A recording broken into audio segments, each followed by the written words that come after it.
Well, first off, Al, it's been a couple of months since we've chatted, and I guess you've gone through a lot of different things in terms of church planning. How about you begin by telling us what your goal has been? You've been getting people along. What are you aiming to do with the people who are coming along now? We've been going for, well, we started meeting monthly in homes, then fortnightly. Now we're alternating community centre one week and home groups the other. Our aim is to get people interested in the Bible and to see people kind of cross the line in terms of following Jesus. One of the things you need to work on now is actually get people to know each other and to get to function kind of as a community. So we've got people who are committed to coming along, and while we're here for that 2 or 3 hours a week, it's great. But how can we encourage people, get them to realise it'd be good to get to know each other outside of that time, spend time together. Hmm. Do you So find that that's hard because people have that sort of, or they come to church like they might to many other institutions as a sort of a service mentality? This is what I'm getting from it. uh, partly it's that people just don't have anything else in common really, other than that they come to this group. And most of the people, you live in the eastern suburbs of Sydney, most people have busy lives. So, you're busy at work, and especially in winter time, it's dark at 5 o'clock. There's not heaps of, free time. It's cold. Just getting through winter is kind of a downer in a lot of church life. Sickness, it's cold, all that kind of thing. So I'd say to people starting kind of any sort of ministry or pushing through, getting through winter can be pretty hard, and you see things lift as you get into spring. What about the team? How's the team handling that, and how's your understanding of how you've got to work with your team maybe changed or developed?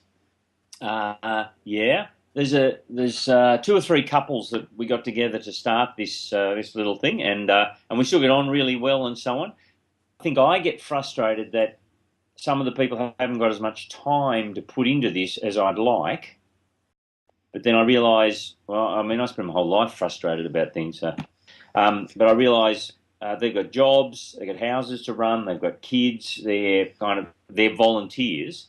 So I think it can be a temptation for people in Christian leadership to sort of flog willing horses a bit too hard. And you've got to work out, you've got to let people, you can only ask people to kind of operate as they have capacity. And that also makes it really important to make sure people are operating in the area of giftedness. So that if someone's only got X amount of time, make sure what they're doing is what they're really gifted in, and don't flog your volunteers. If you flog people, you wear them out. They leave. They should enjoy what they do. Hey, look, that's an interesting point you've raised about trying to keep people within the realms. If they've got limited time, then keep them in the realms that they're actually quite good at, make the most of them. But Yep. I take it there are going to come along sort of jobs where no one is particularly good at them. Do you say, well, we'll just put that off? Or do you say, okay, we've all just got to divvy this up or we've got to make it work? Or maybe it just all falls back on you? I mean, how do you Oh, approach those goals? yeah. Well, if I could say everyone has the gift of washing up, and everyone has the gift of stacking chairs, that sort of thing. Um, I think the other thing I've realised is you can only operate um, with the resources you've got. I think sometimes what people do is they stretch themselves too thin. So you've got 20 people, and so you're going to run a Sunday school and a youth group, and you're going to run men's ministry, and but to actually do all of that, I know I've spoken to some guys when everyone's out doing all their thing. There's only about three people left in church. Right? So you can only operate up to the resources you've got. At the moment, a couple of the older teenagers that we've got will look after younger kids who come. Hmm. It's that sort of thing. We don't really have we have the age and stage of life of people that people we're getting don't have the ones coming on at the moment. There aren't many little kids, and so we're not too fussed about a kids program. We haven't got a youth group. We're working with who we've got with what we've got, Hmm. and if you like, just growing slowly. Hmm. So we hit 21 people in a lounge room the other day, Hmm. um, which is great. We hit 21 day last year, and then we've kind of lost a few people or whatever, and we've crawled back up to 20. And God willing, we'll keep growing as we come out of the winter now. And you talk about the various goals that you might have for ministry.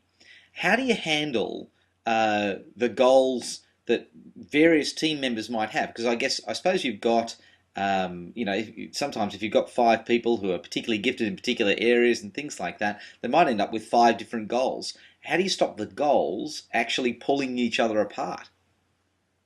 That's true. So it really is. As I said, leading motivated people is like herding cats, isn't it? You kind of you trying to keep everybody together. I guess you work out what really matters, and so even in what we do, as I talk with Pete, who kind of is co-leading this with me, we're usually about 90% in agreement in what we should do. So like I said, it's the art of compromise, what really matters, that sort of thing. Well, we're looking forward to at least one more month of winter. What do you kind of hope that we might be trying to achieve out in the eastern suburbs? Well, what I'm hoping is I might be able to get people to be in contact with each other a bit more outside of group time, that sort of thing. Well, I've what are had you a going to do goal. towards that? If is there anything practical we can think about for prayer? Yeah, well, what I'll ask, it's great people. It's great to have them along. What I'll ask next time is it okay if I just circulate contact details among the group? I've got everyone's contact details, but we haven't given them to everybody else yet. And I'll ask how many people are happy with that. And I'd like to have a weekend away, something like that, towards the end of the year. For people who haven't been involved in churches before, the idea of a house party is a bit strange. There's all sorts of stuff that we do in the Christian world it's good stuff, but if you're not in that world, it's a bit weird. So it's kind of how do you talk to people about the stuff we do so it doesn't sound too weird. Well, it's the eastern suburbs. Wouldn't you just have a house party on a winery somewhere? That kind of thing, yeah. Yeah, that's right. Wine and cheese and whatever else it is, yeah. That sort of thing. Well, mate, we look forward to hearing how it all turns out. We'll check out with you in a week. Oh, sorry, in a month. Good on you, mate. If it sounds like I'm making it up as I go, that's true. And that's kind of what you do. The general direction, and you're just kind of pushing along and you're making it up as you go. No, it's good to hear the observations. Take care, mate. Good on you, mate. See you soon.